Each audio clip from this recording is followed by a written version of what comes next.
Mécaniquement, les retraités de demain ne toucheront pas autant que les retraités d'aujourd'hui.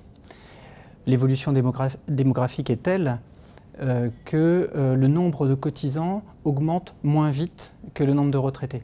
Or, dans un système par répartition, ce sont les cotisations d'aujourd'hui qui servent à payer immédiatement les retraites de la même période.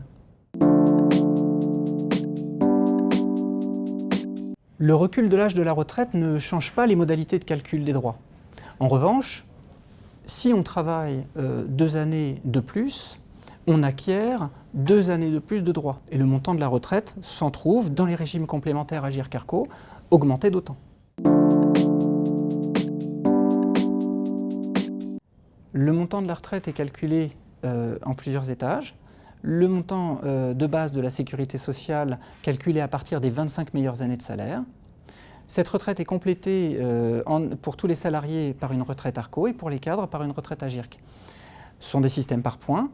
Les points sont obtenus à partir de tous les salaires cotisés tout au long de la carrière, cumulés au moment du départ à la retraite, ce qui constitue le patrimoine individuel.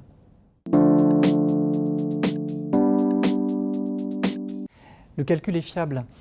Les employeurs déclarent à leur caisse de retraite les salaires individuels de chaque salarié tous les ans. Ces salaires sont convertis en points et portés sur une sorte de compte individuel. À partir de 35 ans, chaque salarié reçoit tous les 5 ans un relevé individuel qui permet de vérifier que toutes les périodes ont bien été prises en compte. Si c'est le cas, il n'y a aucun risque et le calcul sera fiable. S'il manque une période, chaque personne doit contacter sa caisse de retraite qui procédera aux rectifications. Ça arrive parfois quand il y a des carrières heurtées, avec par exemple beaucoup de périodes de chômage ou des périodes de longue maladie.